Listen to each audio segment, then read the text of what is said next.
आजकल नेपाल की सड़कों पर जो गुस्सा दिख रहा है वो सिर्फ सरकार के खिलाफ नहीं है बल्कि पूरे सिस्टम के खिलाफ है। और इंटरेस्टिंग बात यह है कि ये गुस्सा किसी भी पॉलिटिकल पार्टी ने नहीं बल्कि पूरी की पूरी नई जनरेशन ने निकाल दिया है। नेपाल में हाल ही में जो प्रोटेस्ट हुए हैं उसमें हजारों युवा सड़क पर उतरे।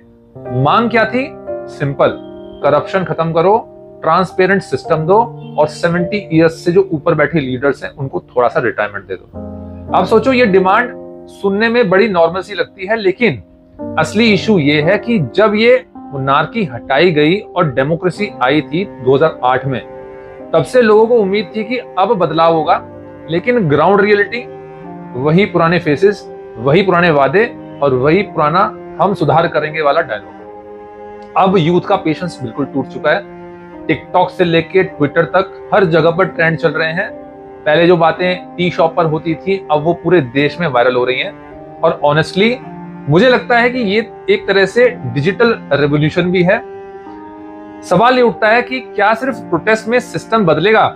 देखो, न्यूट्रल पॉइंट ऑफ व्यू से अगर सोचें तो लीडर्स का भी अपना एक आर्ग्यूमेंट है। उनका कहना है कि पॉलिटिक्स में एक्सपीरियंस जरूरी होता है, स्टेबिलिटी चाहिए तो सीनियर लीडर्स रहने चाहिए। फेयर पॉइंट है। पर दूसरी तरफ यूथ का कहना ये भी सही है कि हमारा फ्यूचर डिसाइड करना है तो हमें भी टेबल पर जगह दो। मुझे पर्सनली लगता है कि ये सिर्फ नेपाल तक लिमिटेड बिल्कुल नहीं है। अगर आप पूरे साउथ एशिया को देखोगे तो इंडिया में भी यूथ बोलते हैं, जॉब चाहिए, पाकिस्तान में भी बोलते हैं, फ्रस्ट्रेशन है।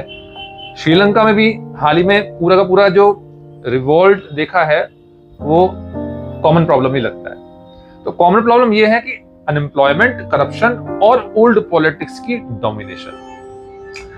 अब इंटरेस्टिंग बात यह है कि इस मूवमेंट से सिर्फ पॉलिटिकल स्ट्रक्चर ही नहीं, पूरे सोसाइटी में बदलाव की डिमांड उठ रही है। लोग कह रहे हैं कि एजुकेशन सिस्टम अपग्रेड करो, टेक्नोलॉजी को अडॉप्ट करो और जो गवर्नेंस है वो डिजिटल हो जाए और ट्रांसपेरेंट होनी चाहिए। और ऑनेस्टली ये बातें सुनकर लगता है कि ये सिर्फ एक गुस्से की लहर नहीं है बल्कि एक विजन भी है। यूथ एक नए नेपाल की कल्पना कर रहा है। अगर लीडर्स अभी भी इग्नोर करते रहे तो ये नाराजगी धीरे धीरे बड़ी होती जाएगी और फिर हो सकता है आने वाले 5 से 10 साल में पूरी की पूरी जो पॉलिटिकल इक्वेशन है वो बदल जाए। लेकिन अगर लीडर्स समझदारी दिखाएं और यूथ को साथ लेकर चलें तो नेपाल साउथ एशिया का एक सक्सेस मॉडल भी बन सकता है। तो दोस्तों, आप ही हमें बताएं कि आपको क्या लगता है कि ये जो प्रोटेस्ट हो रहे हैं वो सिर्फ टेम्परेरी हैं या ये वाकई में लॉन्ग टर्म बदलाव की शुरुआत? कमेंट सेक्शन में अपने विचार जरूर बताइएगा।